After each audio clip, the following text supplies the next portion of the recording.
I was hoping to tell you in a more unique or elegant manner about how I discovered my wife's infidelity, but alas, it was a banal and mundane discovery. As an employee of an auto parts company specializing in the manufacture of brakes, I am one of those lucky enough to fulfill this duty every day from 4 to midnight, 5 days a week. I spend 8 hours at an outdated machine, wearing protective glasses and earplugs. I faithfully perform my duties wearing steel-toed boots and a denim apron. I consistently meet my daily quota at work. If I'm lucky, I get a bonus at the end of the year. I have a cozy 3-bedroom house, a wonderful wife, and 2 young sons who are in elementary school. After 12 years of marriage, everything seemed to be going well until today.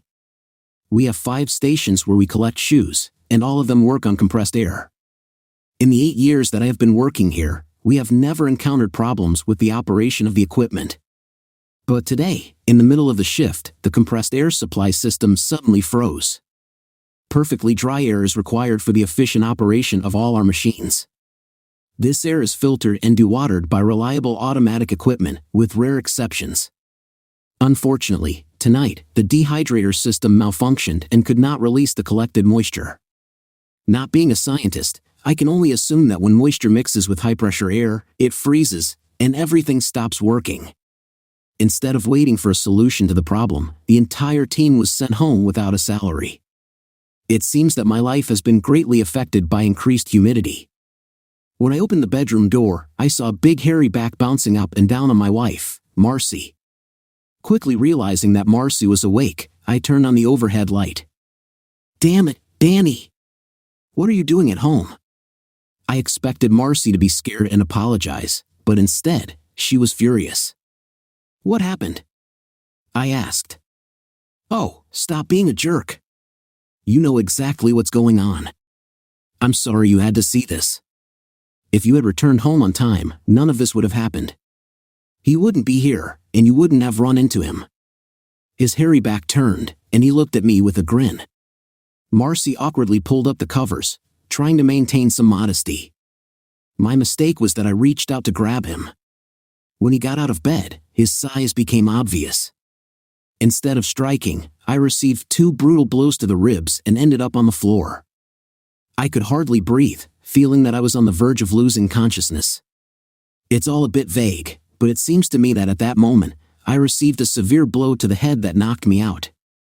The next thing I remember is being in the waiting room of a hospital, where doctors are setting my ribs. Marcy was there and looked completely beaten up. As soon as the doctor finished and left the room, I demanded that Marcy tell me who he was and why he was in our house. Then she explained that his name was Tony. He was her friend whom she had invited to visit. "You slept with him. You had sex with him in our bed while our children were sleeping in the living room," I said. "Yes, I'm aware. If you hadn't screamed so loudly, they wouldn't have woken up. I had to ask my sister to look after them so I could bring you here." "Why was he there?" I asked. How many times do I have to ask the same question? We made love. We had an affair. Is it really that hard to understand? Does this happen regularly, or was it a one-time occurrence? Tony and I have been dating for about 6 months now. We tried to keep this a secret from you. We don't usually come to our house, but I couldn't find a babysitter. Is it finished now? No, it's not finished, Danny. You're a great father and husband, but Tony is amazing in bed. I see no reason to end a relationship just because it's open. I promise that we won't meet in our house anymore. It's not fair to you and the kids. I'm sorry, dear. It's not fair. It's all over now, Danny. If you interfere in any way with my relationship with Tony, I can promise that you will feel bad. He just beat you easily and without even breaking a sweat. I can guarantee that it will happen again if you try to take revenge. All our friends will know that your wife is having an affair and that you are too weak to stop it. Our friends and neighbors will be the first to know about this. I'll make sure your family finds out what a pathetic loser you are. Your colleagues will start making fun of you. Think carefully, Danny. Your life will turn into a nightmare. I bet even your sons will be embarrassed by you. Don't you care what people think of you? You'll make a fool of yourself just to blame me. I'll do it if I have to, but I bet you won't take any chances. Tony thinks you're a bum, and I think he's right. You're going to have to learn to live with it, Danny baby. Who the hell is this guy? Where does he work? He doesn't work, Danny. He owns Continental Classics, a luxury car store on Lancaster Pike. You know, the place where you always wanted to go but you never did. That's it, Danny. He's richer, smarter, and more skilled in bed than you are. And he also seems to be stronger and better with his fists. If he's so wonderful, why don't you just marry him? I'm keeping you close, darling, because Tony doesn't want children, and I'm giving up mine to be with him. You play the role of husband and father, and Tony gets all the affection. Why is it difficult for you to understand this concept? Should I accept this situation? You have no other choice. You can either accept the situation or risk the world finding out about your true identity. Just so you know, I'm moving your stuff to the guest room. Now that everything is open, there is no need for us to continue sharing a bed. I watched Marcy leave and felt relieved. By the way, who was looking after the kids when you left with Tony? Karen usually looked after them, but sometimes I left them at your parents' house. Speaking of Karen, she was the one who introduced me to Tony. When Marcy left the room, I mentally thanked Karen. I was discharged the next morning, but Marcy was nowhere to be found. Left with a choice to call someone or take a taxi, I chose the latter. Since the kids were at school and Marcy was out, all my things were stacked on the guest bed. I knew Todd and Terry would have questions, but I decided to let Marcy explain the situation. It took less than an hour to arrange my new living space, but various thoughts were swarming in my head. I was sure that Marcy's plan would not be implemented the way she intended. The first thing I did was get my old phone recorder out of the basement. Although it only worked on a landline phone, it was my only way out. Hiding it behind a few cans of paint made me feel a little better. Despite the fact that I was given painkillers, I did not dare to take them and work with mechanisms instead. I grabbed a couple of strong pills. Marcy made a big mistake in one thing.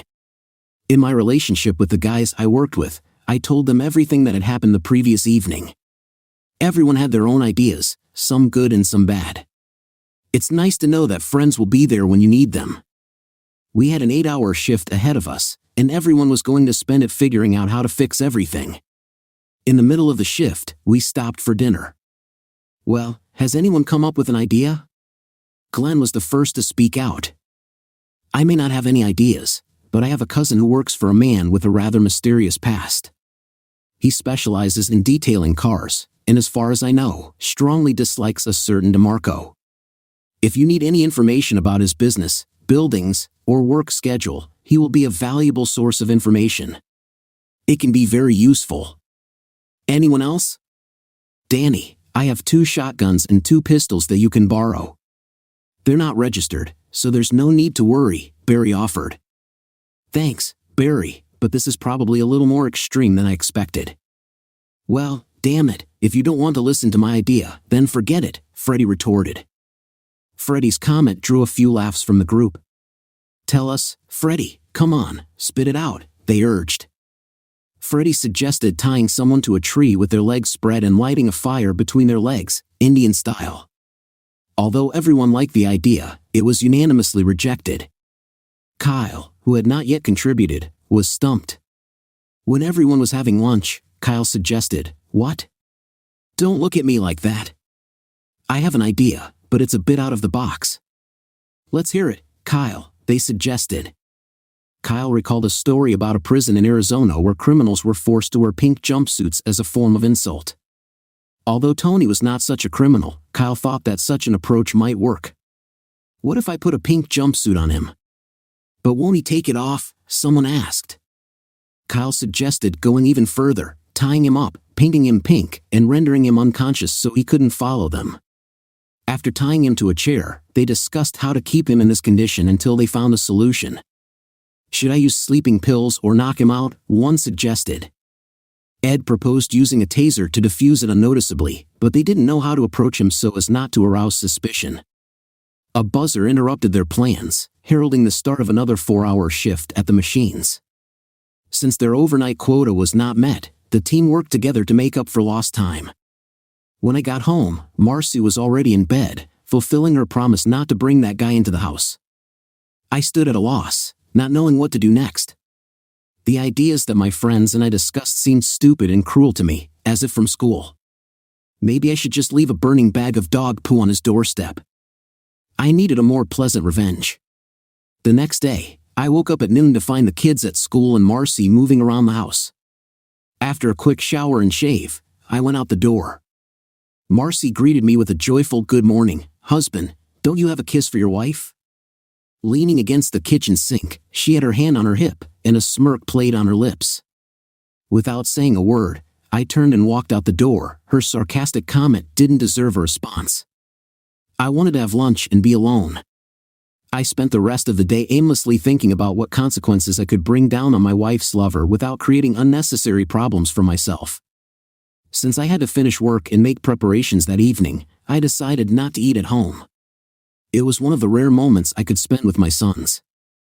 I just couldn't bring myself to eat Marcy's cooking anymore. Time flew by imperceptibly, and before I knew it, it was time for work. Before the dinner break, everything went as usual. "Danny, I have a taser in my car. Maybe you won't need it, and it's useful to have it for self-defense," Calson said proudly. "Don't forget to grab it before you leave. Have you ever used it?" I shook my head. It would be necessary to test it. "Is anyone interested?" The only response was a collective groan at the table.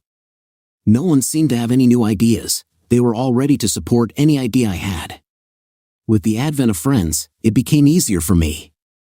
When I returned home, everything was back to normal. I had a short night ahead of me as working the cemetery shift disrupted my sleep schedule, especially on weekends. The next day, I woke up earlier than usual. Todd and Terry were happy to go to Chuck E. Cheese, and Marcy didn't seem to mind when I mentioned that we'd be out all day. "Danny, I need you to take a few days off next week. Tony's friend, Wally, is flying in from Detroit, and we're planning a 3-night cruise to Cancun. If you can't take time off from work, maybe your parents can come to our house." "Wait, so you're telling me you're going on a cruise with 2 guys? It looks a little dubious, even for you." "Don't be so blunt, Danny. It's not like you. Wally will share a room with Karen. They have been friends for several years." "Well, I guess that changes everything. I will definitely thank Karen later."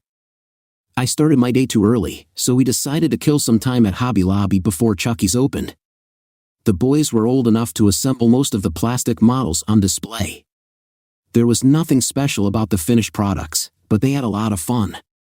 I let them explore the boxes while I admired all the interesting items available to creative housewives. If Marcy had been interested in needlework, she probably wouldn't have brought this hair gorilla home, but now it was too late to change anything. My excitement increased when I discovered rows of designer paints and spray cans. Among them were 6 amazing cans of pink paint. They might not have as much paint in them as Lowe's or Home Depot, but they were the only ones in that shade of pink. Taking this as a sign, I decided to buy all 6 cans. Todd chose a set with a monster truck, and Terry chose a tugboat model, which surprised me since I didn't know that they make plastic tugboat models. Before leaving, I also grabbed a pack of 10 large plastic cable windings, each about 18 inches long, which I thought would be effective. As soon as we finished shopping, Chuck E. Cheese was open for business. The children spent about 4 hours there, eating 2 pizzas before they got tired. We bought a pack of cheap bread and went to the park. During the first 10 minutes, the ducks ate all the bread. After spending a few more hours together, we finally went to my parents'. They were happy to invite us to dinner and spend the evening with them. Todd and Terry were glued to the TV most of the evening, which gave me the opportunity to tell Dad about the situation with Marcy. It dawned on me that I had shared the news before Marcy had time to do it herself. It looked like she was planning to do the same, which made her threats less effective. Dad assured me that they would support the boys no matter how things turned out. It will be much easier to complete the work if we can simplify everything. I was worried that the boys might get hurt in this situation. Around 9 o'clock, I tried to call Marcy to tell her that we would be spending the night at my parents' house, but I only got through to the answering machine. After enjoying a hearty breakfast at IHOP, we returned home to find Marcy still in bed. Wasting no time, I started the lawnmower and got to work in the backyard next to the bedrooms. Despite the beautiful weather outside, Todd and Terry couldn't wait to work on their models. I allowed them to do this and decided to devote the whole day to completing the work on the lawn. It was necessary to make several borders and trimmings. Work was moving slower than usual because I was constantly stopping to chat with the neighbors. I had my own head shears, but I decided to borrow a set from Mike Fielding, who lived across the street. His wife, Mary, was known as one of the biggest gossips in the neighborhood. I told Mike that there might be strange cars parked outside the house since Marcy's male friends would be coming. I assured him that everything would be fine as long as they didn't get too violent, in which case he should call the police. Balancing between work and night shifts was not easy. I borrowed a candle key from Larry Finley, who was on the church council, and apologized for Marcy's recent behavior. Larry, being a bigger gossip than Mary, was eager to hear more. In just 10 minutes, he had accumulated enough gossip to last for a month. I skipped lunch and finished work around 4 o'clock in the afternoon. After a quick shower, I treated myself to the most expensive dish on the menu at Rosie's Cantina restaurant. Not knowing what exactly it was, but it was nice. We spent the rest of the evening with my brother, Dave, and his family. His father had already brought him up to speed. As a result, I stayed the night on his couch. My wife had a bold strategy. She planned to manipulate me into submission by threatening to expose me as a cuckold if I didn't support her infidelity. She's going to make my life hell. It was a smart plan, but it had its drawbacks. Less than a week later, I had already shared the truth with everyone, and her threat proved ineffective. I managed to make Marcy look more like a walking woman than she could have imagined. I don't think she expected any negative consequences. The next day, after lunch, I went into the house to change for work, but I was met by an angry Marcy. She demanded to know what I had told the neighbors. According to Karen, I allegedly spread rumors that Marcy provides escort services at our house at night. I rejected this accusation, explaining that I had simply mentioned the possibility of receiving male guests in my absence, advising the neighbors not to make a big deal out of a molehill. But it seems that my explanation was distorted because Marcy claimed that there was a different version of events. Who else did you talk to? Everyone. I thought it would be easier to tell them before you did. I didn't tell your parents or your sisters anything. Maybe you should tell them before the rumors start. Danny, you're making me look bad. Well, that's fair enough. You're making a fool of me. Well, then, I'm sorry, but I have to go to work. I wanted to spend some time with the boys before I left. The difficulty was that I couldn't spend the time I wanted with them. Glenn had some good news. Continental Classics closed early on Thursday so that Tony could personally handle the payday on Friday. He didn't like being disturbed at this time, so even the cleaners left. Carl showed me how to use a taser, but no one wanted to try it out. The plan was coming together. If I was caught, as I expected, I knew I was facing jail time. I didn't care. Tony DeMarco needed to be put in his place. If I had been arrested, I would have made sure that all newspapers and TV channels received full information. Any such publicity would ruin him or at least make him so angry that he would make a stupid move. Over the next few days, I came home only to sleep, take a shower, and change my clothes. From the very beginning, I have never eaten at home. Finally, Thursday came. I made sure my car's battery ran out so Kyle could pick me up. The shop foreman rarely interfered with the work of the brake crews. As long as we completed the production tasks and maintained good quality, he did not bother us. One of the advantages for me was that there were strict OSHA requirements in this job. We all looked the same in aprons, gloves, and welding goggles. At 8:30 in the morning, I quietly left through the back door. The other guys took turns covering my post. It didn't matter if one post was left empty as toilet breaks were commonplace and not monitored. My main task was to make it seem as if I had never existed. I went through the service entrance to the Continental Classics and went to the bathroom. When the clock struck 9, someone made a cursory inspection before turning off the light. 10 minutes later, I put on a pair of latex gloves and walked out of the bathroom into a dimly lit office space.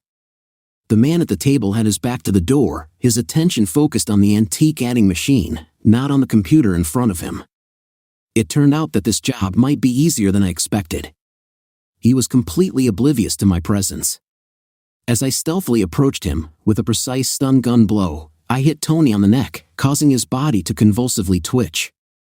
Anticipating his possible reaction, I struck again, causing him to twitch briefly but then relax. Satisfied with his submission, I secured his limbs with plastic cables and blindfolded him with an old tie. I pulled his chair up to the glass window of the exhibition hall and put it in full view of everyone so that his colleagues would come to work the next morning and see him. The paint was a lovely shade of pink, but I realized that I had used too much paint. It seemed to soak into the clothes as soon as I applied it. It took at least 3 layers on each area to achieve the desired effect. I had enough paint, but it was very difficult. He looked amazing in pink. After finishing my work, I carefully packed all my supplies. I expected Tony to wake up during the process, but he remained motionless. I intended to remove the blindfold before leaving, but as time passed, I kept checking my watch. Although I met the scheduled time, I still wanted Tony to wake up before I left. After waiting for 5 minutes, I started to worry when I couldn't find a pulse. I wondered if the latex gloves were bothering me, so I took one off and tried again, but to no avail. Attempts to feel for a pulse in the neck, as I saw on TV, were also unsuccessful. Desperate to find any sign of life, I took off the blindfold and lightly touched his eyeball with the tip of a pencil, but he did not blink or show any reflex. I panicked when I realized the gravity of the situation. Despite my fear, I managed to put on a latex glove and carefully wipe all the surfaces I could touch. I put the tie in my pocket and began to cut off all the plastic ties, exposing the traces of pink paint they had left. It was a strange sight. The white skin under the tie made Tony look like a pink raccoon. After making sure that I hadn't overlooked anything, I went to work. On the way to the store, I threw all incriminating objects, including a taser, into the storm drain. 10 minutes later, I went back to making brake pads, and no one noticed my absence. When the shift was over, I told my colleagues about what had happened, confident that they would not say anything. Freddie was impressed, and the others didn't look worried. Carl kindly drove me home, and we both marked the time when he dropped me off. I couldn't sleep as usual, and around 10 o'clock, Marcy burst into my room, demanding to know what I had done. Confused, I asked what she was talking about. She informed me that Tony was found dead in his office that morning and she thinks I had something to do with it. She threatened to make me pay, repeatedly calling me a jerk. Realizing that I would not be able to rest anymore, I reluctantly got out of bed and went to the bathroom, afraid to meet Marcy's anger. After taking a leisurely shower and shaving, as well as putting on aftershave to annoy my wife, I missed my usual visit to the coffee pot. Instead, I found a tall man in a dark suit talking to Marcy in the living room. It was clear that the witch next door had called the police. Sighing, I headed to the kitchen for my morning coffee, but as I settled into my favorite chair, I met Marcy's smug expression. To my surprise, the uninvited guest joined me. "Mr. Mercer, I'm Detective Darnell Green," he introduced himself with a letter. "I'm here about Anthony DeMarco's death last night. Your wife mentioned the disagreement between you last week, and I'd like to ask you a few questions." I agreed but insisted on talking in private, suggesting that the conversation be moved to his office. Marcy's displeasure was obvious as she watched us leave the room. I was sure she expected to participate in the conversation. "Will you take my car or yours, Mr. Mercer?" he asked, knowing that I had other things to do before meeting him. I asked, "Should I arrive at any particular office?"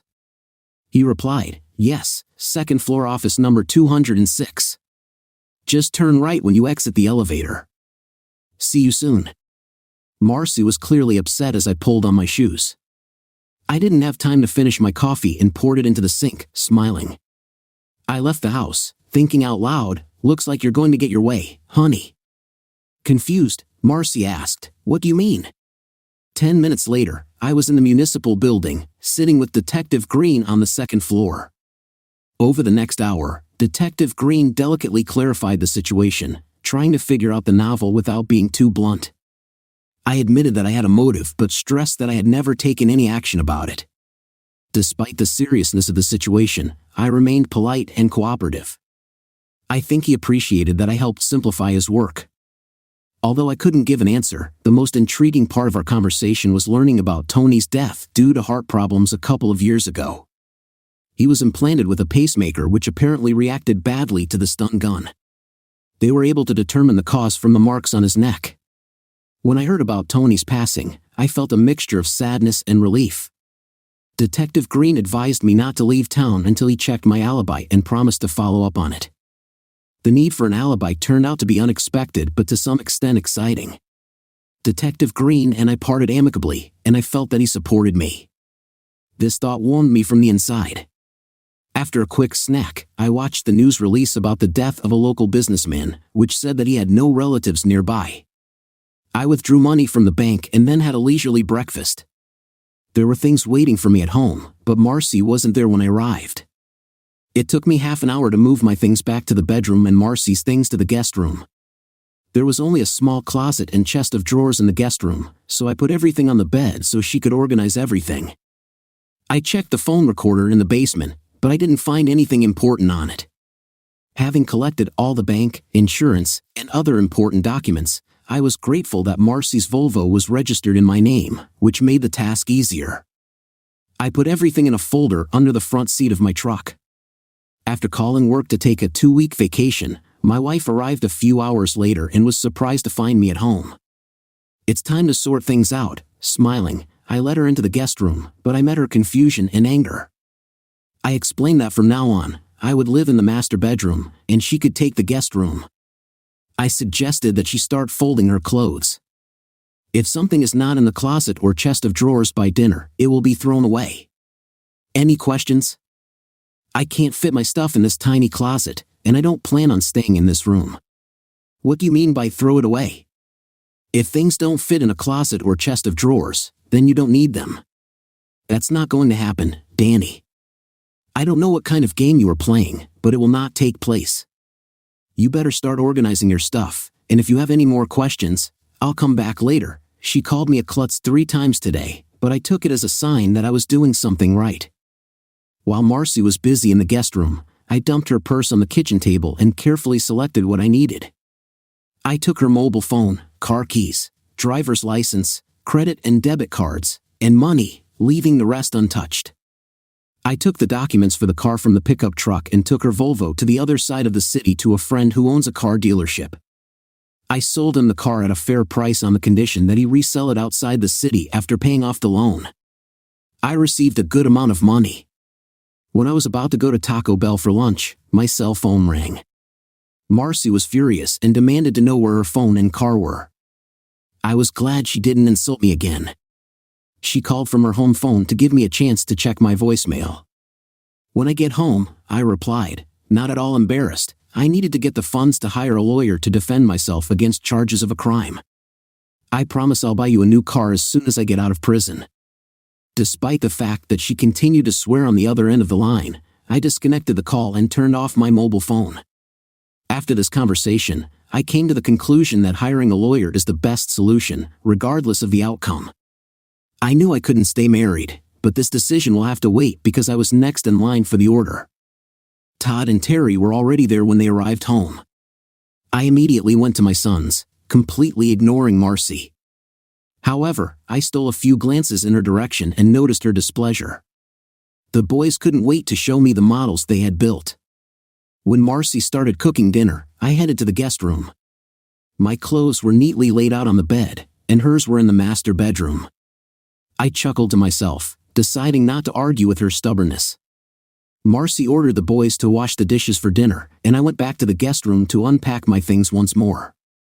I had a strong desire to throw away all her things, but I knew that it would not be adult. Instead, I decided to treat myself to dinner at Red Lobster. I didn't have to worry about money as I still had some funds left after paying the deposit to the divorce lawyer. I liked the shrimp and lobster combo, but most of all, I loved the cheese rolls. After finishing my meal, I turned on my phone again, hoping to hear something from work or from Detective Green. Unfortunately, the first call was from my wife. How do I get to the grocery store? We are running out of milk and a few other basic necessities. I can take you when I finish work. Let's agree to shop on Saturdays when I have a day off. I'll feel better if you don't go alone. Oh, another call. I have to go. We'll catch up when I get home. The second call was from Kyle. Detective Green interviewed all the team members, both individually and together. All their statements matched. Tom Tingle, the floor manager, was particularly supportive. He was adamant that I couldn't skip work, and he watched his staff closely all night to make sure I was there. I wasn't skilled enough to outsmart him. If the detective wanted to hold me responsible for Tony DeMarco's crime, he could easily do it. No one seemed to be on my side. When I got home to put the boys to bed, I found Marcy relaxing on the couch with a glass of wine. I took a cold beer from the fridge and settled into my armchair. The TV was quietly working in the background. I decided it was time to chat with Marcy. I asked her how her plan to turn me into a slacker and a klutz was going. Unfortunately, this question seemed to have put an end to the conversation before it even started. Marcy finished her wine, got up, and headed for the bedroom, leaving me with the feeling that she didn't want to talk. Disappointed, I took my beer and went to check the recorder. The first conversation I listened to was with Marcy's sister, and there was no attempt to hide anything in it. Marge seemed to know about the affair with Tony and was completely supportive of Marcy. It was nice to know that she had someone standing by her side. The next call was made to Marcy's mom, and it was a little different. Her mom didn't seem to understand anything about the situation. Marcy convinced her that Tony was just a friend of Karen's and that I was jealous because I had been stalking Karen for years. Her mom hinted that I was done with Tony, although she never said so directly. Then she tried to get a replacement phone, which I took away, and reported her driver's license to the DMV. She was advised to report it to the police. When she applied to the bank for a new credit card, she was informed that her account was closed. She was a very busy girl. The last call on the answering machine was addressed to Karen, who lived just a few houses away. It was unclear why they hadn't met in person instead of over the phone, but in the end, everything worked out in my favor. I learned two important details from this call. She had left Detroit, and Marcy planned to keep a low profile until he arrived. The next day, the boys and I got up at dawn. We slipped out of the house before Marcy even opened her eyes. By the time we got back after lunch, Marcy was already demanding to go to the grocery store. Since she didn't have a car or a driver's license, I had to drive her. In the evening, while she was cooking dinner, I listened to the recording. Wally showed up, and his first call was to Marcy. Their conversation was exciting. He believed every word she said and promised to take revenge. Wally and Tony, childhood friends, were bound by a close bond that could not be broken. Wally insisted that Marcy call him at the number he provided the next day. When she had a free minute, excited Marcy called her friend Karen to share the news of her happiness. I couldn't believe the sudden and abrupt change in my wife. I never thought that my actions, apart from dealing with her lover, had caused such a transformation. Feeling depressed, I decided to eat a burger before going to bed, a classic move. The grass needed to be cut again, and that gave me a great reason to stay away from Marcy the next day. Around 11 a.m., Marcy's parents arrived to pick up the boys. I didn't know they were planning to spend the night at my grandparents', but I decided not to mind. Grandma Wilcox assured me that they would arrive at school on time the next day. In anticipation of listening to phone messages, I had a quick lunch, skipped breakfast, and took a shower before heading to Danny's house. Marcy never mentioned my absence from home while she and Wally were plotting revenge for Tony's death. This plan seemed almost comical to me, although I understood the seriousness of their intentions. That night, Marcy and I went to bed, and Wally planned to sneak into the house through the unlocked sliding door on the back landing. According to their plan, it was supposed to look like I was shot during a robbery. As I was leaving the house, it dawned on me that I had not updated the data on my insurance beneficiaries. I jokingly kissed my wife and got a cheeky finger in return. I had dinner with my parents and took Dad's snake charmer shotgun before going on vacation. When I got home, Marcy was lying in bed with the light on. Probably reading. The only message on the answering machine was from Karen. She bragged to Marcy about her amazing intimacy with Wally all day and assured her friend that she would be ready for him later that night. I spent about 20 minutes replacing the buckshot in the casings with rock salt using a bag left over from last winter. I wasn't going to hurt Wally, I just wanted to slow him down. I didn't want to hurt Tony either. Hoping that Wally didn't have a weak heart like Tony, I decided to check the door to the back landing, but I was afraid that Wally might catch me doing it. I figured Marcy had left the door unlocked. I changed into shorts and spread the blankets on the bed. I wanted to have a cup of coffee, but there wasn't any, so I decided to have a Coke. I was waiting, sitting in an armchair, and holding my mobile phone at the ready. He didn't show up until midnight. When I noticed him on the terrace, I quickly dialed 911 and reported that an intruder had entered my house, not forgetting to mention that I feared for my life. The phone line remained open. Wally entered the house through the terrace door, which opened noiselessly. I waited until he was fully inside the house before I fired. I aimed at the lower part of his body, not wanting to accidentally harm him. The first shot threw him onto the terrace. The second shot sent him over the edge of the terrace, breaking the railing. Judging by his screams, he was still alive. The rock salt from the gun must have caused him a lot of pain. The sound of the explosion in the house was deafening and ringing in my ears. As soon as I turned on the light, Marcy was already in the living room and shouting something unintelligible to me. I didn't understand a word of her speech. I quickly checked on Wally and noticed a Ruger .22 automatic with a silencer lying on the floor. Marcy kept screaming, so I grabbed the shotgun and pointed it in her direction. She immediately stopped talking and ran out of the room. Wally seemed to have broken his ankle in the fall. Some people are just lucky. 10 minutes later, the first police car appeared on the street. There were a few conversations. I put the shotgun on the floor to avoid confusion and gestured at the phone. The officer assured the 911 operator that the situation was under control. They asked about other people in the house, and I mentioned Marcy in the bedroom. They took her out into the living room and soon realized their mistake. Marcy didn't stop talking despite our attempts to calm her down. The female officer carefully led Marcy outside, where I noticed Karen standing with several neighbors. I smiled at her and made a cutting motion through her throat. She left quickly, ignoring me. When the paramedics arrived for Wally, Detective Green appeared with a grin on his face. I couldn't help but smile back, even though I didn't want to seem cheeky. An Amazon policeman escorted Marcy into the house to give her a chance to change her clothes. She came to her senses a little after getting dressed, then they went to the police headquarters. Marcy asked to go separately, and Detective Green allowed her to accompany him. They hadn't spoken much during the trip downtown, but Detective Green still smiled at her. By the time Green released her, it was already morning. Despite the fact that Marcy spoke for only half an hour, she was held at the station all night. Because of the constant coffee offered to her, she felt like she was being interrogated at Guantanamo. I was taken home in one of the black and white cars, feeling a little disappointed. I was hoping to see a yellow ribbon enclosing the house, but everything turned out to be in order and untouched. The rock salt didn't even damage the sliding glass door, so it looks like Wally took care of most of the damage. According to my calculations, it will take only an hour to fix the broken railing. Exhausted, I collapsed into bed and woke up only after lunch. Calming down, I headed to the kitchen, where I found the detective sitting at the table, sipping fresh coffee and reading the newspaper. When I woke up, I found that he was already there and seemed to have entered the house while I was still asleep.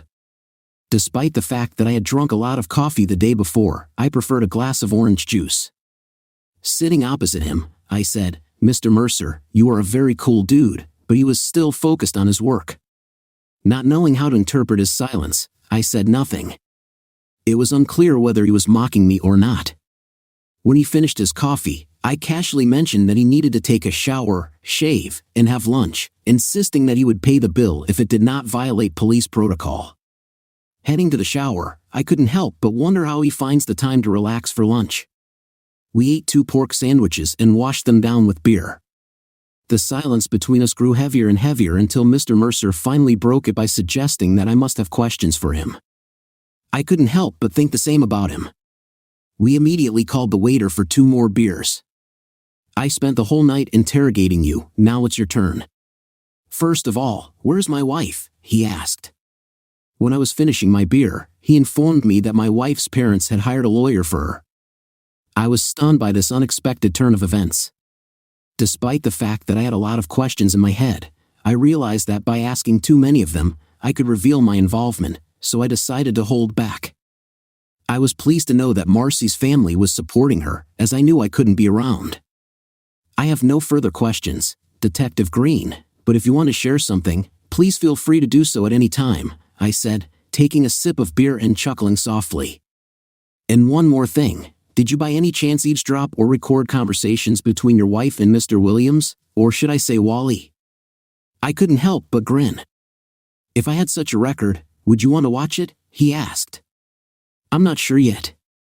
In the end, it may not matter, depending on how events unfold, but if one of them hires a good lawyer, he may have a chance. The presence of such a film can create problems for them, don't you think? I replied. You are absolutely right. I'm just trying to make my job easier. I'll see what I can do without relying on film, which may or may not be real, he said. I nodded slightly in gratitude. Danny, I think it's time for me to take you home. Your sons will be back from school soon, and they need a father, he said. When we arrived at the house, Todd and Terry got off the school bus. They came up to us, and I introduced them to my new detective acquaintance. They asked to see his badge. The atmosphere was friendly until Green leaned over and asked, "So who built the tugboat, and who built the monster truck?" Todd proudly declared, "I built a truck," and Terry bragged, "I made a tugboat." Disappointed, Terry hoped to see them next time. "It's time for me to leave," he said, leaving me in shock as he walked to his car with a smug grin. This sneaky guy knew about the pink paint. He held my future in his hands, leaving me defenseless. That evening, we decided to order pizza. The boys did not ask about their mother's whereabouts. After dinner, Marcy's father called and asked for help with bail money to get her out of jail. I politely declined, not sure if he really understood the situation, but at least he tried to be a good parent. When I asked where Marcy was going to live, he hesitated before saying she was going to live with him. The boys and I packed up all of Marcy's things and took them to her father. It wasn't difficult for us to pack her things. When I got home, I noticed a U-Haul car that belonged to Karen in the driveway. She was gone. The next morning, Marcy never contacted me, and I had to rely on the newspaper. It seemed like I was being deliberately kept out of the way. There was no trial. Marcy blamed Wally for everything, and Wally insisted that it was all her doing. Both Marcy and Wally were convicted of their crimes. Marcy received a sentence of 3 to 5 years for conspiracy to commit a crime, and Wally received 5 to 10 years for attempted murder. Federal authorities were notified of the silencer found on Wally, but they preferred to wait until the end of his sentence to bring any additional charges against him. Detective Green did not demand the tape as evidence and never raised the issue again. Karen disappeared without a trace. My father was glad that the gun was returned to him and assured me that I could borrow it again if necessary. He chuckled, and I didn't hesitate to file divorce papers for Marcy as soon as she started serving her prison sentence. She didn't resist. It was clear that she didn't want anything to do with me since she hadn't been in touch or made any effort to communicate since the night I shot Wally. I sold our house and returned to live with my parents, as I had difficulty coping with work and caring for our boys. My colleagues were glad to see me back, and although I was given the opportunity to switch to the day shift, I refused for unknown reasons. Every month, I took the boys to the Muni Women's Prison to visit their mother. While they were with her for less than an hour, I waited for them in the car. Sometimes, if the weather was good, meetings took place outside, and I could watch them through the chain-link fence. I never asked the boys about their visits and asked them not to tell me anything. It seemed to suit us all, but everything changed when I got the call. "Hello, is this Daniel Mercer?" A woman named Angela Hawkins introduced herself and said that Detective Darnell Green had asked her to talk to me. I knew Detective Green, but I couldn't figure out why she wanted to talk to me. "Tony DeMarco was my brother," she explained. My heart sank when I realized that the past, which I thought was left behind, was surfacing. I told her that I couldn't help her and quickly ended the conversation. 2 days later, Angela called again and asked me to come to her place. "There are a few things I need to discuss. Detective Green mentioned that you are a reasonable person." "Where would you like to meet?" she asked. "I would suggest a car dealership, but I am ready to meet wherever it is more convenient for you." It took me a while to make a decision, but I decided to meet her on Saturday morning at 10 o'clock at the car dealership. I will be accompanied by my 2 sons, who love to look at classic cars. I added. I wasn't sure what to expect, but I felt more at ease meeting in a public place with children nearby. I didn't use them as a shield, I just wanted to feel safe. I had a feeling she wouldn't make trouble if my kids were with me. I didn't know what kind of grudge this woman might have against me. If she was Tony's sister, she had to be Italian, and if she is Italian, then she must have a short temper. I knew I had to be careful, but then I realized that I was probably thinking too much about the situation and decided to just have a beer. I called Detective Green to sort out the situation a bit. He just laughed and told me to meet her and not worry too much. It was easy for him to talk since he didn't harm her brother. The Continental Classic was an impressive place. It had a main showroom and 2 large buildings in the backyard for cars in need of restoration. When we arrived, I was surprised to see that they were hosting a grand opening celebration. It took me by surprise. A lot of things were unclear. Terry and Todd were fascinated by the cars and the free gifts, but I was more focused on the smell of popcorn from the vending machine. A man in huge boots with a red nose was handing out bags of fresh popcorn. There was a soda machine nearby and another clown selling hot dogs. The boys wouldn't be hungry for lunch today. Angela Hawkins was easy to spot in the crowd.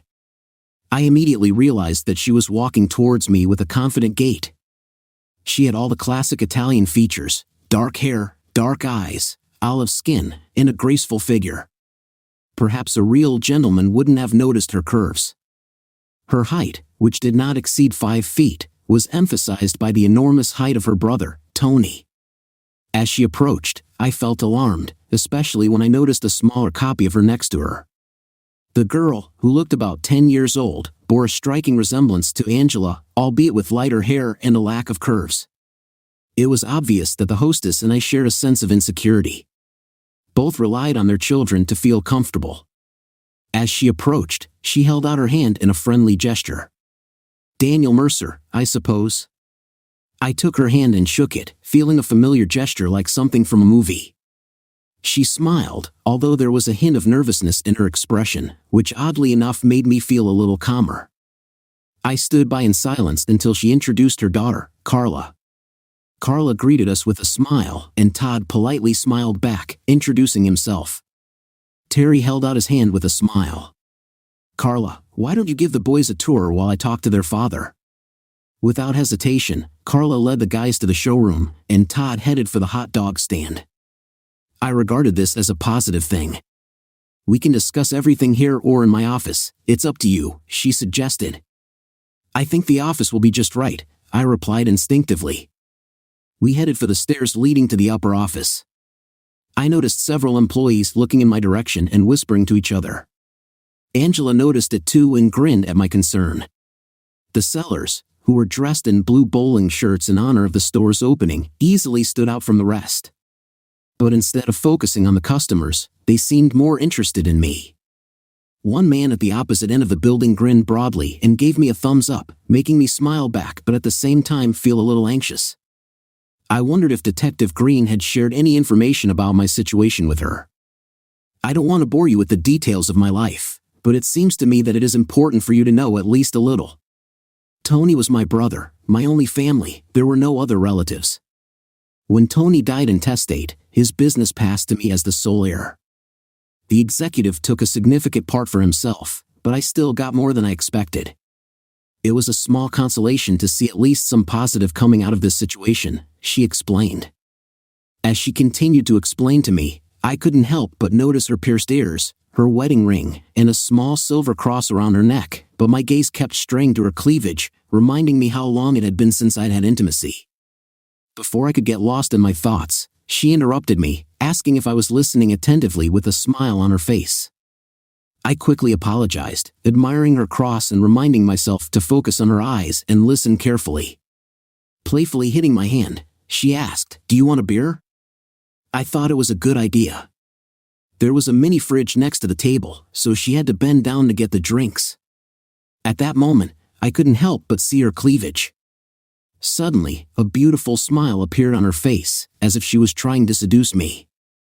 It worked, even if it wasn't her intention. She handed me the jar, and we both took a few sips without saying a word. "Miss Hawkins, I'm glad you did it, but I should probably get back to the guys before they start to worry," I said. She insisted that I call her Angela and asked if she could call me Danny. I agreed and asked if we were done. She snapped, "No, just sit here quietly until I'm done." Detective Green said you'd understand. I was silent, knowing that the sooner I did it, the sooner she would finish. Tony was a disgusting man who deserved his fate. It may seem strange, but I felt the need to express my gratitude to you. It was a setup. This detective was trying to trick me. Were there wires in the room or was it at her? She could have had a bug hidden in her bra. Damn it, I was staring at her cleavage again. "Do you have a wire or some kind of recording device on you?" I asked. "No way. Why would I do something like that?" she replied. I finished my beer, still feeling insecure. Maybe I should go downstairs and check on the guys. "I don't want them to get in trouble," I suggested. "Stay quiet," she was firm in her decision. Tony and I never got along. About 3 years ago, my husband died in an accident. He didn't have life insurance, and neither did the other driver. I was left without a job and with my daughter in care.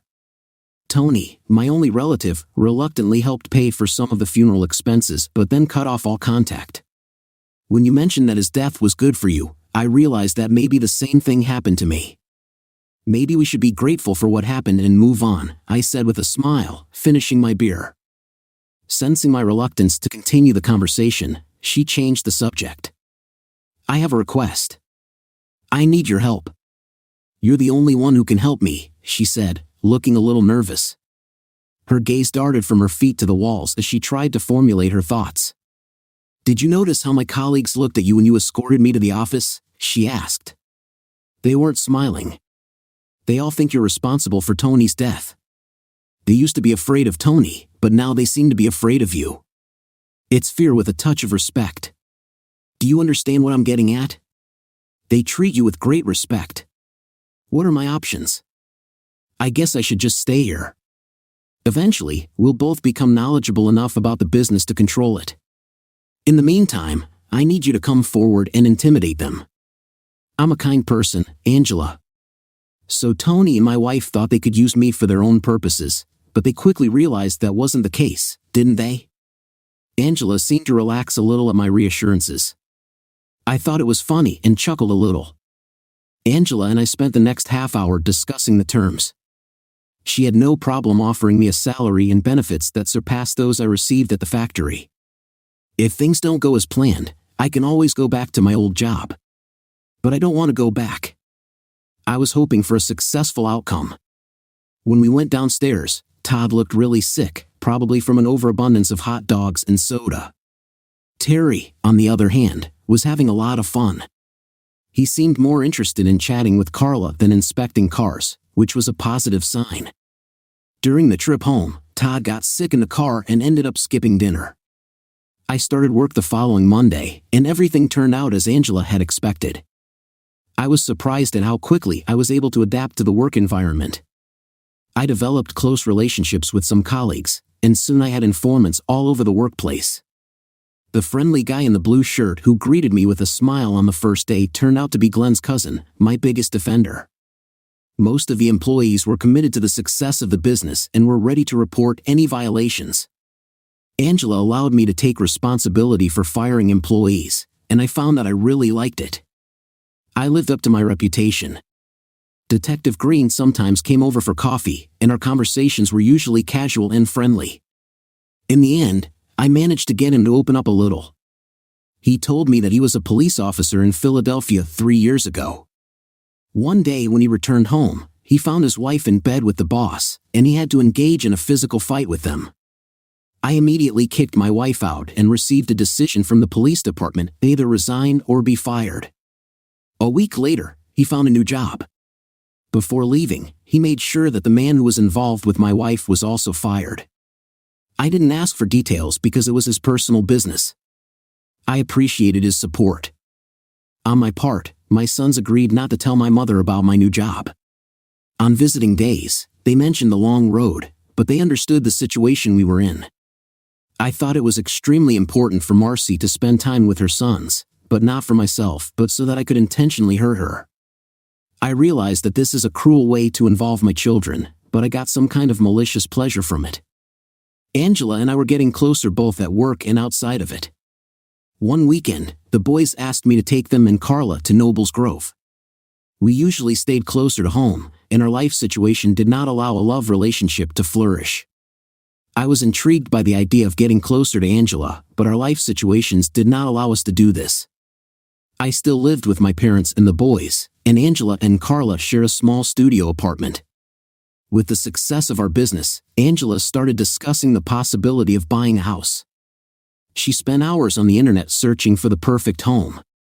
It was only when she mentioned that she needed a 4-bedroom house that I realized the reality of our situation.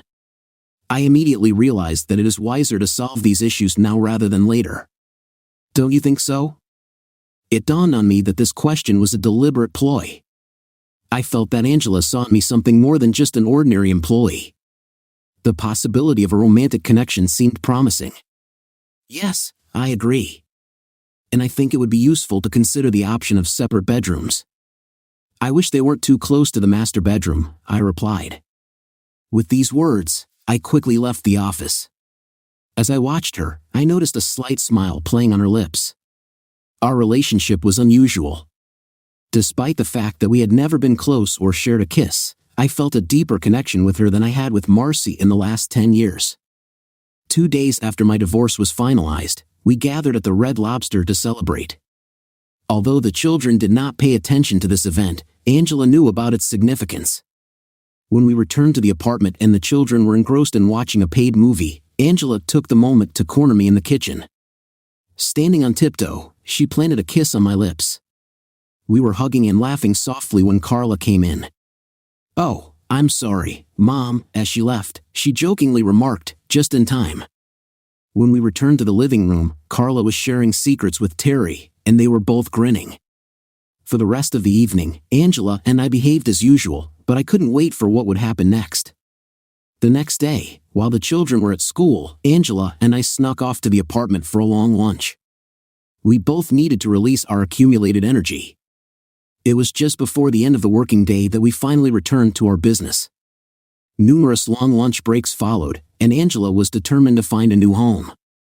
Detective Green visited us regularly, often coming in just to chat, but sometimes showing interest in cars. He liked stud Baker Hawk, previously owned by film critic Roger Ebert, and Angela offered him a lucrative deal. "Danny, I need you to take me to Marcy's," she suddenly asked. The boys and I started driving less often than before, but Marcy didn't seem to mind. I couldn't figure out why I needed to end the conversation, but I didn't even know what it meant. I knew the words, but the idea itself was incomprehensible to me. "Do you want me to come with you? Just take me there. You don't have to stay with me when I talk to her." When we arrived at Marcy's, it was a beautiful sunny autumn day. The visits to the prisoners took place outside, so I parked at the fence. 10 minutes later, we were there. Marcy and Angela went out into the exercise yard and sat down at a table, chatting animatedly and exchanging smiles like old friends. But after a few minutes, the mood changed dramatically.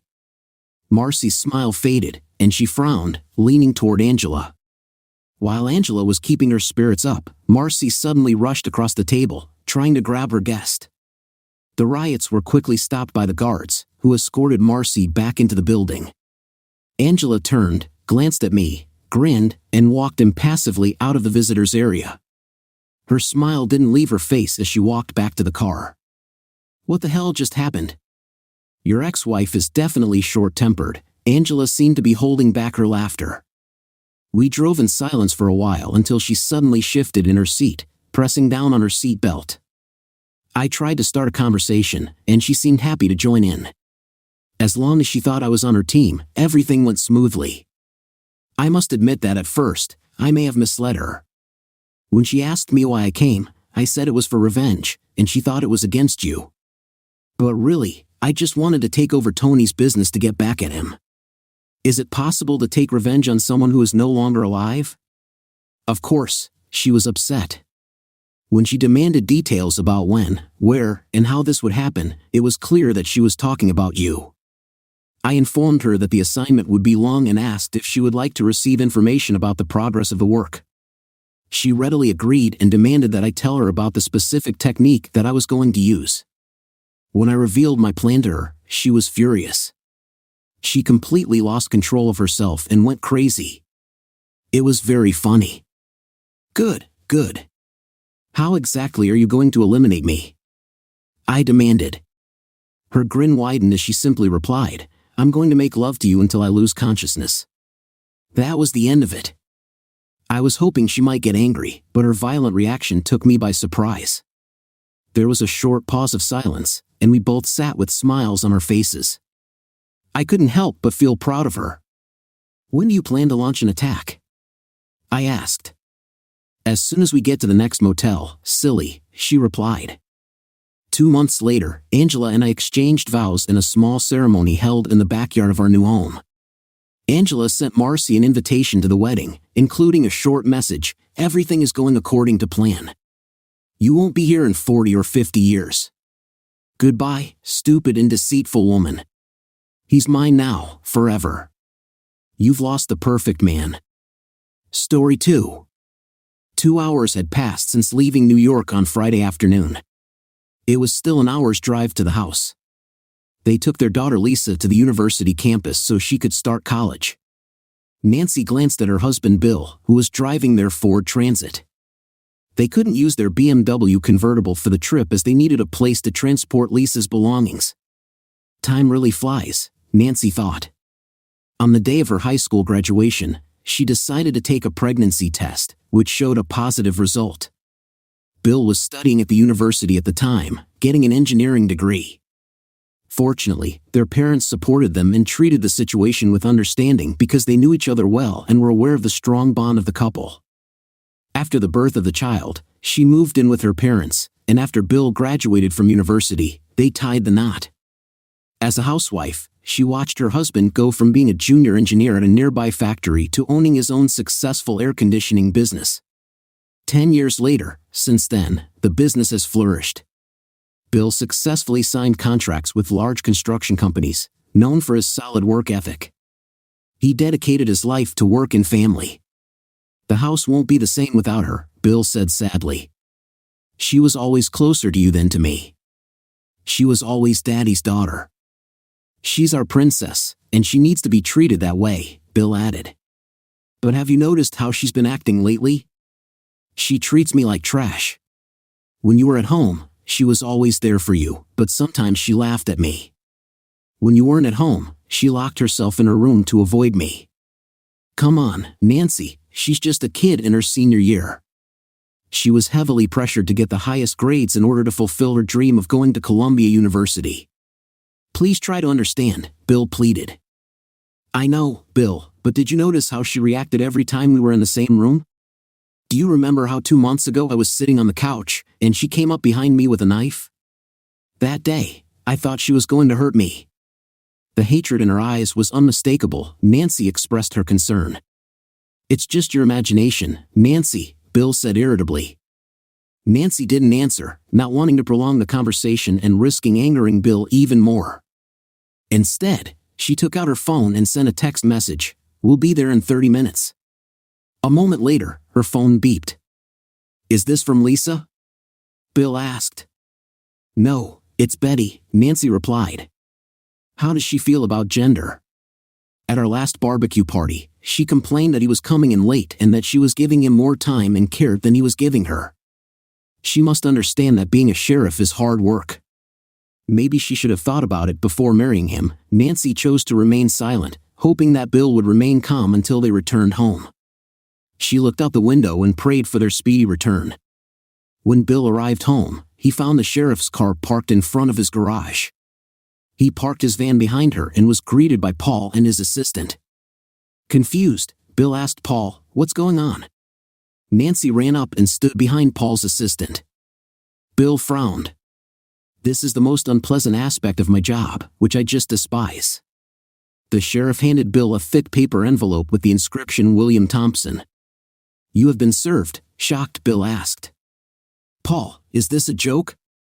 With trembling hands, he accepted the envelope and turned to Nancy, who was avoiding his gaze. Confused, Bill asked Nancy, why? What have I done? Nancy advised him to leave, consult with a lawyer, and resolve the issue of their divorce, while mentioning the restraining order. You are not allowed to be near Nancy or approach this house within a 500-foot radius. Just last Sunday, you and Betty attended Lisa's barbecue party. You knew about everything. 7. You visited my house, took advantage of my hospitality, and even wished Lisa good luck in her future endeavors, and you all left with smiles on your faces. This, my friends, is the epitome of hypocrisy, Bill shouted angrily at Nancy. Bill, please try to understand the seriousness of Paul's words. Why are you acting like an idiot? Bill's anger was directed at Nancy. You stabbed me in the back. He looked at her, hurt and betrayed. If you don't love me anymore, you should have just said so. I would agree to a peaceful divorce. Nancy gave him a determined look. Bill, the restraining order has gone into effect. I suggest you leave. Paul tried to defuse the tense situation. Ignoring him, Bill stormed into his van and angrily threw the envelope on the seat. Then he slammed the door and walked over to the floor. I need to pick up my personal belongings. I hope you won't mind if I go into my house and get them, he said, taking out the house key and heading for the front door. Your key won't do, Paul informed him, handing the bunch of keys to the assistant. I see that everything has already been done. Has Betty tried her best? She was supposed to be here today with a mechanic while we were gone, am I right? Bill asked, without getting an answer. He nodded to his assistant, who led Bill into the house and stood by while Bill packed 2 suitcases. Don't worry, Paul reassured Nancy. My team will patrol regularly. I suggest you stay at home for a few days. He is very upset and may do something rash, Nancy agreed and said, I'll stay at home. A friend is coming to visit me for the weekend, Paul muttered, yes, friend. Bill came out with the suitcases and loaded them into the van. The assistant handed Nancy a bunch of keys. Bill took the envelope, took out the divorce document, and began to read it. Bill, you've packed your things, and it's time for you to leave, Paul ordered. Wait. She wants 50% of my business, half of our savings, a house, a car, and monthly alimony. It's going to cost me a fortune. Bill exclaimed angrily. If you decide to stay, I'll have to take action and detain you, Paul warned, reaching for the handcuffs on his waist. That's not necessary, Paul. I will sign the documents immediately and will not interfere, Bill assured, picking up a pen and following the instructions indicated by the small arrow stickers. Could you notarize the contract and provide me with a copy? Nancy, Paul, and his assistant were stunned by Bill's unexpected fulfillment of all the conditions. Nancy couldn't help but smile, feeling happy about this outcome.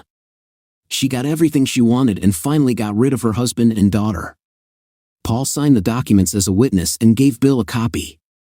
As Bill walked to his van, he violently attacked Nancy. Who is he?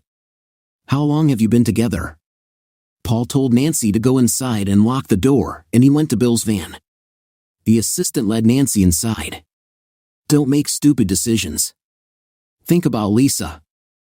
I have already made a mistake by marrying this person. Bill shouted, starting the engine.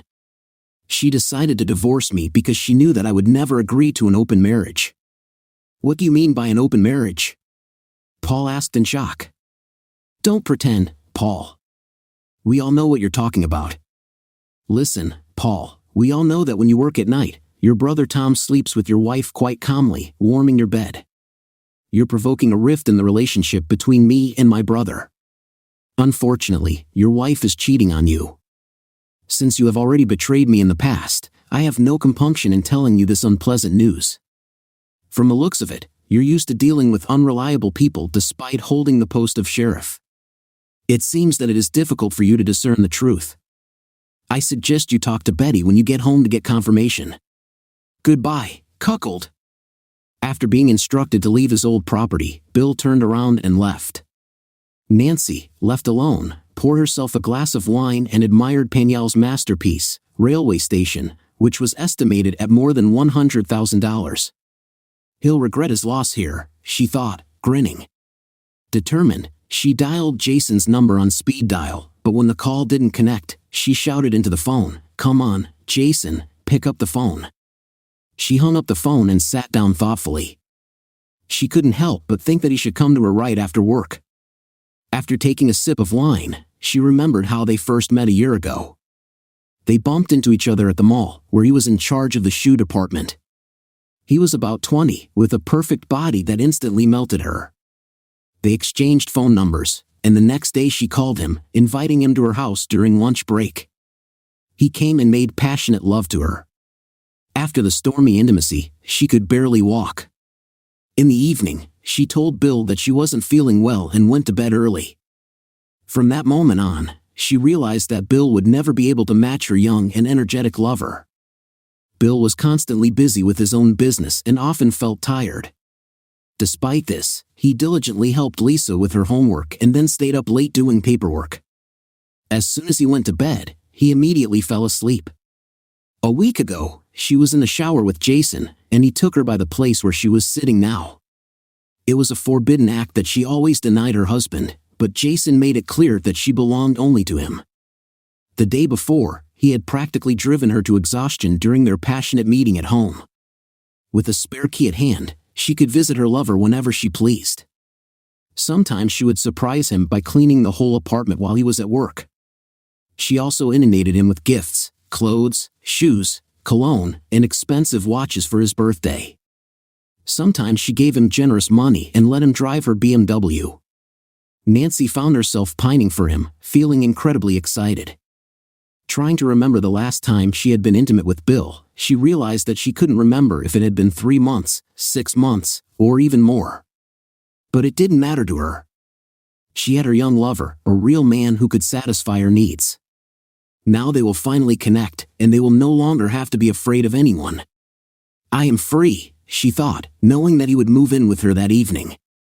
After taking a shower, she entered the living room, took out her mobile phone, and called.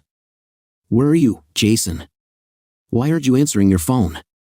Disappointed, she went to the kitchen and made herself a light dinner, lamenting, "I wish I could leave home and go to him." Suddenly, something on the TV screen caught her attention, and she hurried back to the living room and turned up the volume. Nancy was horrified to see Paul being led in handcuffs to a police car. The TV presenter announced that Sheriff Paul Anderson first caused irreparable harm to his wife with a service weapon and then to his brother at his workplace. Both his wife and brother died tragically. Nancy turned off the TV, feeling stunned. "Oh, Betty, I warned you to be careful," she muttered to herself. The realization of this fact struck her. It was Bill who informed Paul about his wife's infidelity, which eventually led to a catastrophic outcome. Tears welled up in Nancy's eyes when she realized that her actions had unwittingly caused the death of her closest friend and her lover. Despite Paul's considerable help in eliminating her husband, she did not show the slightest concern for his well-being. That evening, sleep did not come to her, and for the first time, she felt completely isolated. She kicked her husband out, her lover was unavailable, her best friend died, her daughter avoided her, her parents died, and her sister now lived with her husband Tom 300 meters from home. It was Sunday morning, and Nancy was getting more and more worried because she still couldn't get in touch with Jason. The lack of communication with Jason was beginning to worry and upset her. He could at least leave a message, she thought to herself more than once. Deciding to find out what was going on, Nancy visited Jason's apartment. When she entered the apartment, she was seized with a feeling of anxiety. She immediately noticed that all the photos on the wall and electronic devices had disappeared, the closet was empty, and there was no sign of his belongings. Collapsing onto the bed, Nancy moaned, "He's gone." He left without saying a word. She couldn't understand how he could leave her after he convinced her to divorce Bill and build a future together.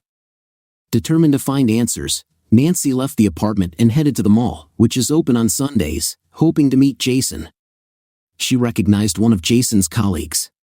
The colleague informed her that Jason suddenly left work on Friday morning, saying he had left his wallet in the room. He never returned but instead sent his resignation letter to the boss. Devastated, Nancy headed for her car, wondering why he had done this to her. Tears were streaming down her face, and she couldn't understand what he was doing. On the way home, she stopped at a gas station and discovered that her credit and debit cards were not working. The shock of this situation increased her anxiety even more. Nancy, in a rage, emptied her wallet to pay for expenses and then went home to drown her grief in alcohol. The following Monday, she went to the bank to meet with the manager but was shocked by the news that less than $5 remained in their joint account with her husband. The manager informed her that her husband had closed their shared credit card and stated that he would no longer be responsible for the mortgage of the house and her car, stating that they were divorcing. Nancy was stunned, insisting that it was a mistake. "My car is fully paid off, and the mortgage on the house should have been paid off too," Nancy exclaimed. "Moreover, the bank has provided a loan for your car. We have all the necessary documents, Mrs. Thompson. In addition, your husband took out a second mortgage on the house to pay for your daughter's education and other expenses," the banker explained. "But why don't I have any money in my account?" Nancy asked. "Last week, your monthly mortgage payment was debited from your account," the banker explained. "Not a single deposit has been made in the last 3 months, which has led to the depletion of the remaining funds. What about the money from my husband's business company? Unfortunately, you cannot access information about your husband's account, but it is quite clear that failure to make upcoming mortgage payments will result in the confiscation of your house and car. Despite the fact that you are a housewife with no income, the consequences of missing payments will be very serious. You should discuss these issues with a lawyer," he advised. Nancy then checked the safe she shared with her husband. Inside, she found only her jewelry, which she immediately put in her purse. After leaving the bank, she immediately called Bill on her mobile but received a voice message saying that the number was no longer in service. Perplexed, she tried to call Bill at his workplace, but the phone went unanswered. Disappointed, she cursed under her breath and quickly dialed Lisa's number. "What do you want, you bastard?" Lisa was shouting furiously into the phone. "How do you talk to your mother, Lisa?" Nancy replied, taken aback. "How would you like me to address you?" Lisa answered. "I just need to talk to your father," Nancy muttered. "I can't reach him on the phone. Do you know where he is or how to contact him?" "I know, but I won't tell you. You're just heartless. I don't want anything to do with you. I don't see you as my mother anymore. Please don't contact me anymore. I'll change the number." The phone went dead. Nancy sat in the car, clutching the steering wheel and lost in her thoughts. She wondered what she had done to make Jason leave without saying a word. By calling her lawyer, Nancy was able to arrange an appointment in the afternoon. During the meeting, the lawyer informed her that her husband had filed for bankruptcy before she could hand him the divorce papers. As a result, the company is likely to be liquidated. Feeling disappointed, Nancy mentioned that he had previously told her that she could get millions as a result of the divorce. The lawyer tried to calm her down, explaining that just 2 weeks before, there had been no signs of financial problems, and everything seemed to be working in her favor.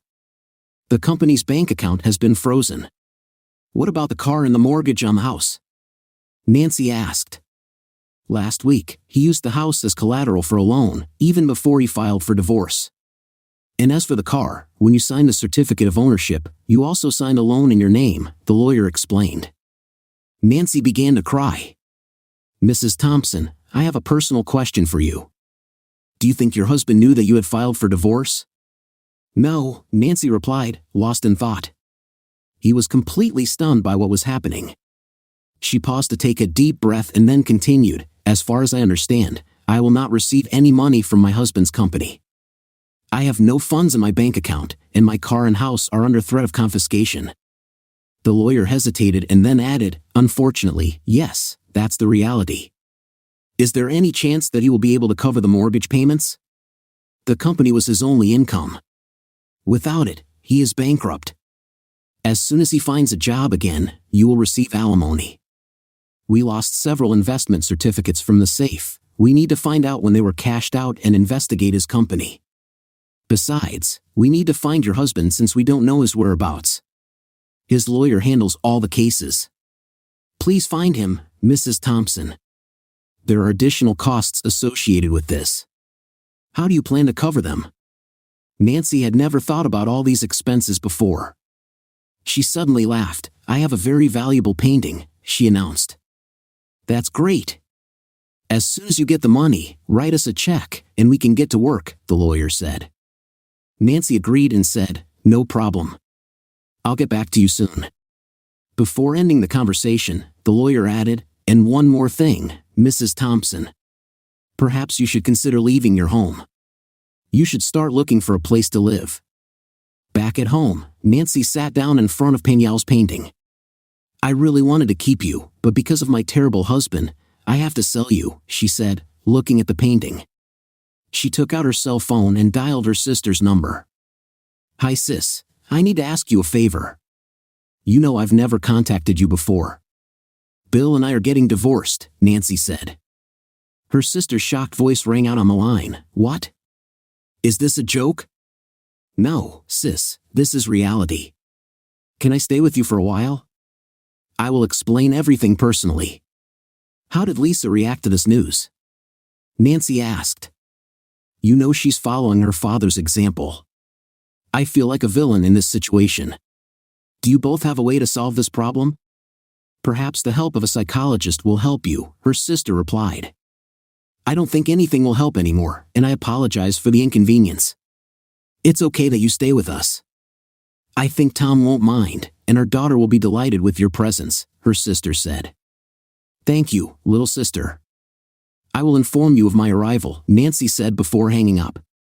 Nancy decided to take her jewelry for examination on Tuesday. By the time she arrived, the jeweler informed her that all her jewelry was actually made of gilded copper and had a low cost. She cursed Bill for giving her fake gifts and quickly found an appraiser at a fine art gallery. I would like to know the price of my painting, Peniel Railway Station, Nancy asked the appraiser. The appraiser examined the painting carefully and remarked, the railway station is Peniel's best work. He skillfully conveyed a whole range of emotions in his work, combining arrival, departure, happiness, and sadness in one work. Carefully placing the painting on the easel, he shone the light of the lamp on it and examined it with a magnifying glass. After a few moments, he burst out laughing. Nancy asked in disbelief, What happened? Why are you laughing? Grinning, he took out his laptop, put it next to the easel, and opened the website to show her something. After pressing a few keys, an image of the painting appeared on the screen. He focused on the lower left corner, paying attention to the man and the girl on the platform watching the woman who was walking towards the train with her back turned. The man looked sad, and the girl was crying. Nancy was puzzled. So what? What is it? He handed her a magnifying glass and told her to take a closer look at the same scene in her painting. Nancy took a quick glance at the bottom left corner and was shocked. In the painting, a man and a little girl were laughing and giving the woman the middle finger, as if mocking her. It's a fake, Nancy muttered. I'm sorry, but what can I do? He asked. I can offer you $200. I just want to hang it up so my friends and clients can have a good laugh. Nancy made a deal and left, feeling defeated. After checking her phone, she missed a call from her sister and decided to call her. Hi sis, Nancy said, trying to hide her sadness. But her sister's response was harsh. Don't call me sis, you trash. Shocked and confused, Nancy asked, What? Why? Tom received a letter from an unknown sender, which was sent to all our relatives and friends. The letter contained a link to a website with numerous videos of your intimate relationship with a young guy starting last year and ending last week. Nancy, how could you do that? Her sister's voice was screaming. You had an intimate relationship with some in the marital bed, and some scenes take place in a 2-cent hotel room. I have to explain, Nancy begged. You don't need to explain anything to me. You're disgusting, her sister replied. Tom doesn't want you around our family. He said you would defile me and my daughter. Our doors are closed to you. Go to your lover. The phone went off abruptly, leaving Nancy stunned and heartbroken. Oh my God, he knew. He knew everything from the beginning. What should I do now? She started to feel dizzy. Now everyone knows everything. I have to get as far away as possible. 5 years later, Bill sat in the front row of the church and reflected on the phone call he received that morning. Keeping it to himself, he couldn't believe that he would have to remember it on such an important day. Just a few minutes ago, he proudly led Lisa down the aisle and watched her say yes to her beloved boyfriend. His thoughts went back to the day Lisa called him in tears, begging him to come home. He was in his office when his daughter's frustrated voice came on the line. "Dad, please come home," she cried. Bill, shocked, asked what was the matter and heard Lisa's request to hurry up while she was waiting for him on the street in front of their house. "What's the matter?" "I'll call your mom," Bill said. Lisa quickly replied, "No, please don't call her, just come here, please, Dad," she begged. Bill assured her, "I'm on my way, dear." As he drove home, a feeling of anxiety crept into his soul. Various thoughts raced through his head. Why isn't Lisa at school? Why was she outside the house and not inside? Why didn't she want him to warn Nancy? Is she hurt? Suddenly, he braked with a screech of tires as he approached the red light. He reminded himself to remain calm. He remembered that Lisa had been working on the project until late at night. He even helped her and offered her some ideas. Together, they put everything together in a PowerPoint presentation and saved it on a USB drive. Lisa was waiting for him just 1 block away from home. Bill stopped the car, and she quickly got in. "Dad, please don't come into the house," Lisa begged. "Okay, Lisa, tell me what's going on," Bill replied. He turned off the engine. "This morning, in my hurry to go to school, I forgot my USB flash drive. I managed to get special permission to return home during lunch to pick it up. Driving up to our house, I noticed an old Honda. When I entered the house, I heard unusual sounds coming from Mom's and your bedroom. I carefully climbed the stairs and looked into the room. The door was slightly ajar." Lisa started crying. "Okay, honey, just breathe," Bill said soothingly, gently stroking her back. Bill sat in stunned silence while Lisa sobbed in front of his eyes. The words she said pierced him like a knife. "I saw a man, they were both naked, they were making love. Dad, she's cheating on you on us." His mind raced, trying to process the information he received. He never thought that he would hear such words from his own daughter. With a heavy heart, Bill turned to Lisa and asked, "Are you sure about what you saw?" Her answer shocked him even more. "I recorded it on my phone," she said, handing him her cell phone. Bill felt a knot forming in his stomach as he watched the video of New York's betrayal unfold before his eyes. The sound of New York's voice filled the room, and Bill's world collapsed around him. Lisa's plea broke through the haze of disbelief. "Throw me out of the house, Dad. I don't want to see her anymore. I need to think about my options." "Why are you hesitating? Just throw her out." "It's not that easy, honey. Legal steps need to be taken," Dad replied. "Do you still want to be with her? Do you still want to sleep in the same bed with her? I do not support infidelity, but it is important to understand its causes. Was it a one-time mistake or a long-term affair? Will it happen again?" Bill sat in stunned silence while Lisa sobbed in front of his eyes. The words she said pierced him like a knife. "I saw a man. They were both naked. They were making love, Dad, she's cheating on you on us." His mind raced, trying to process the information he received. He never thought that he would hear such words from his own daughter. With a heavy heart, Bill turned to Lisa and asked, "Are you sure about what you saw?" Her answer shocked him even more. "I recorded it on my phone," she said, handing him her cell phone. Bill. He felt a knot forming in his stomach as he watched the video of New York's betrayal unfold before his eyes. The sound of New York's voice filled the room, and Bill's world collapsed around him. Lisa's plea broke through the haze of disbelief. "Throw me out of the house, Dad. I don't want to see her anymore. I need to think about my options." "Why are you hesitating? Just throw her out." "It's not that easy, honey. Legal steps need to be taken," Dad replied. "Do you still want to be with her? Do you still want to sleep in the same bed with her?" Lisa asked. "I do not support infidelity, but it is important to understand its causes. Was it a one-time mistake or a long-term affair?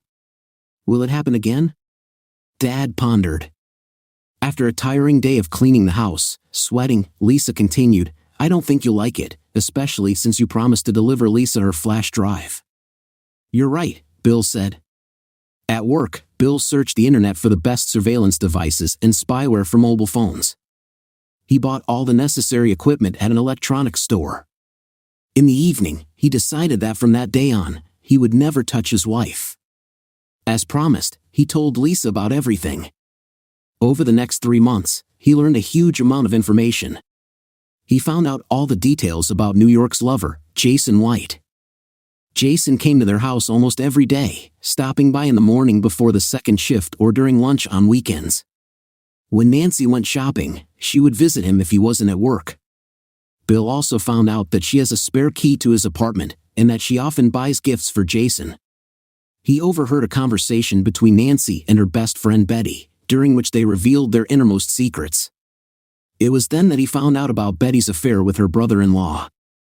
One Saturday, Bill rummaged through Nancy's purse and found a hidden key at the bottom. In a hurry, he drove to the mall and made a duplicate key. The following week, he went to Jason's apartment, located in a disadvantaged area of the city. The building was in such disrepair that there were no surveillance cameras in it, and the main entrance remained unlocked. He strategically placed a lot of miniature hidden cameras around the apartment, each of which was powered by long-lasting lithium batteries. In addition, he carefully identified and compiled a list of all New York's valuable purchases. Bill began to develop a strategy to end the relationship with maximum consequences for both Nancy and her lover.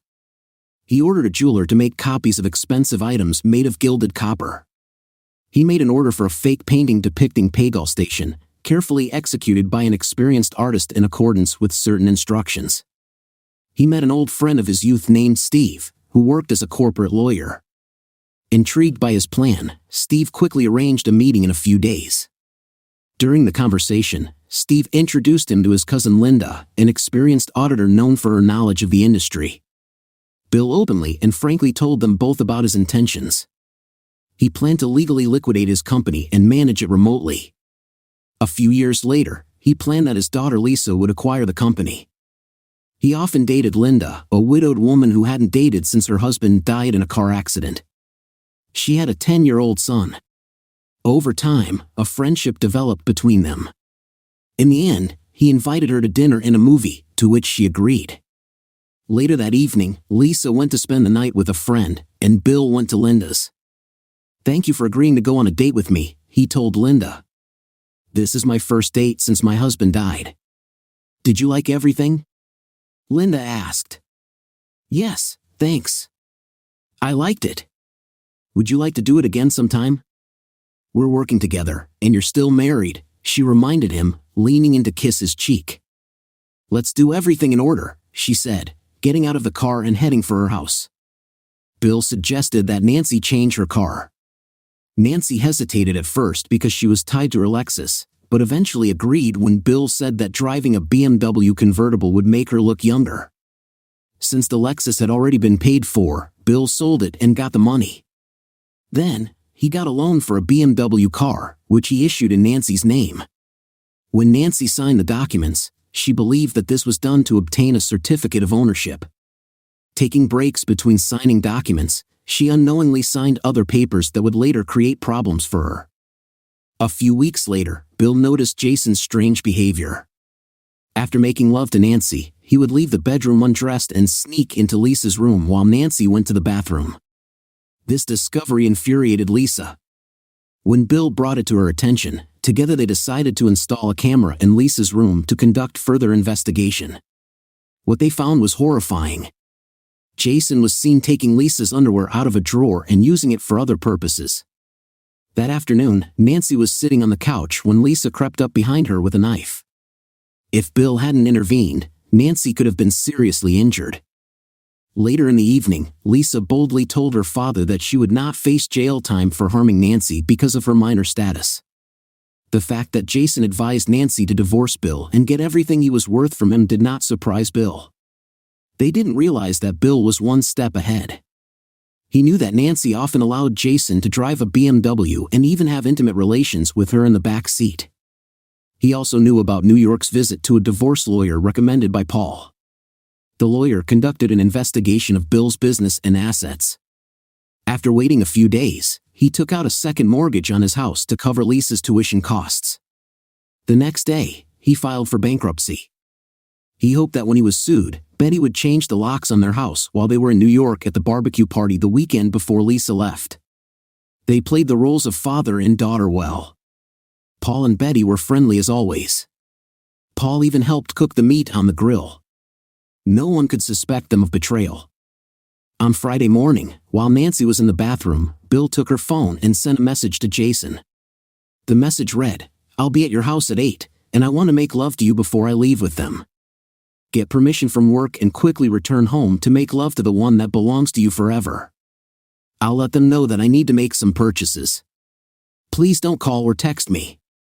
I'll leave my cell phone at home, and in case they ask about my location, I look forward to seeing you soon, my future husband." Bill erased the message after it was sent and discreetly returned Nancy's phone to her purse. Jason did not know that upon entering his apartment, he would be ambushed, where he would be attacked by 3 men. Jason was well scared and forced to send a letter asking for his dismissal to his manager. Another letter was sent to the owner of the building, saying that he should vacate the premises by the end of the month. After drugging him, they would clean out his apartment, remove all spy cameras, and take away everything of value. Then they would pretend that he had disappeared forever. They put him in a van and took him away. Jason's fate would remain a mystery because he would never be seen again. Lisa and Linda did not know about Bill's actions towards Jason. He planned to keep this secret until his death. On Friday afternoon, Bill checked into a motel room after being served. After watching the evening news about Paul and his unfaithful wife, later before dinner, a man from Jason's apartment came to Bill, who silently handed over the cameras and received the last payment. The following Saturday, Bill checked out of the motel, bought a new cell phone, and got rid of the old one. He contacted Lisa and gave her his new number, after which he went to Linda's house. There he began editing the video, carefully hiding Jason's face to exclude the possibility of a connection between him and Jason in the event of a missing person report. During his stay in the house, he lived in the guest room and became friends with Linda's son. The last stage of Bill and Linda's plan began when his company was acquired by an elderly couple from Seattle, who turned out to be Linda's relatives. No employees were fired during the transition. When Lisa called him one day and told him that Nancy was trying to reach him, they laughed together. He subsequently uploaded the entire video to the website and anonymously shared the link with everyone they knew, even Nancy's brother-in-law, using a fictitious email address. For the next 3 months, he stayed by Linda's side until his divorce was finalized. At this time, they continued to meet in a romantic way, although they refrained from physical intimacy. Linda set a clear boundary: Bill would be able to publicly acknowledge their relationship only after he officially became a bachelor. Bill respected her wishes because he was determined to keep his marriage vows. One of the advantages of living with Linda was that she provided cover from any inquiries about his life situation. Bill could claim that he was experiencing financial difficulties and was living with his friend Linda until he could get back on his feet. Nancy did not appear at the court hearing, as a result of which the judge ruled on divorce without alimony and division of property. Due to the fact that Nancy's property was confiscated and Bill was experiencing financial difficulties, New York's lawyer did not object to this decision. When they crossed paths in the hallway, the lawyer praised Bill, calling him a smart man. Bill frowned back and walked away. His daughter's voice brought him back to reality. "Yes, dear, what were you talking about?" he asked. "It's a father and daughter dance. Everyone is looking at us, but you're not moving," his daughter replied. "I'm sorry, princess, my thoughts were elsewhere," he confessed. Bill took his daughter's hand, spun her around, and they started dancing to the music. "I need to dance with your mom," Bill told Lisa when the song ended, "and I promised that my little brother would be next." Lisa smiled at her father. Bill asked Linda to dance and then went to the bar to order a whiskey. As he sat down at his desk, his thoughts returned to the phone call he had received earlier that morning from Dr. Henry Duza of Dallas, Texas, about his wife's health. Confused, Bill asked, "What's wrong with my wife?" "She's in the next room right now." "It's about Nancy Thompson." Bill hadn't heard that name in 5 years. He sat down on the bed with a sigh. "I'm all ears, doctor," he said. The psychologist explained that he was treating Nancy Thompson in the last days of her life. Bill was stunned. "The last days?" he asked. The doctor continued to tell the story of Nancy's life, starting with her childhood and ending with a meeting with Bill. Nancy confessed that Bill was the only man she loved until she made a mistake with a man named Jason, a mistake she deeply regrets. She talked about the divorce and the consequences it entailed. She was convinced that you knew about her affair and organized it. She accepted that by admitting she was wrong, she would lose her husband and daughter. On the day of departure, she had only $200 in her account.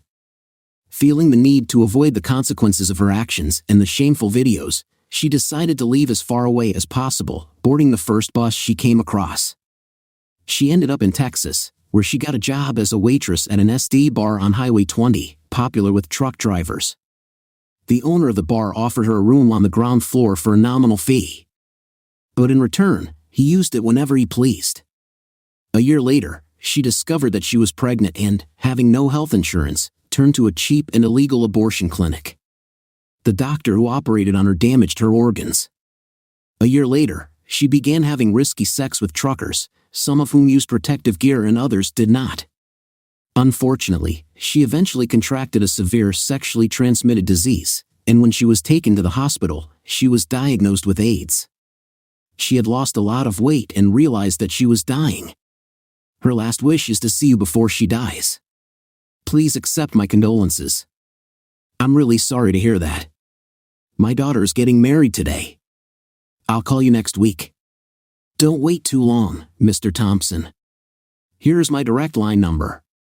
Hey, be careful. Don't drink too much. You'll have to take us home later. Linda hugged her husband and kissed him lovingly.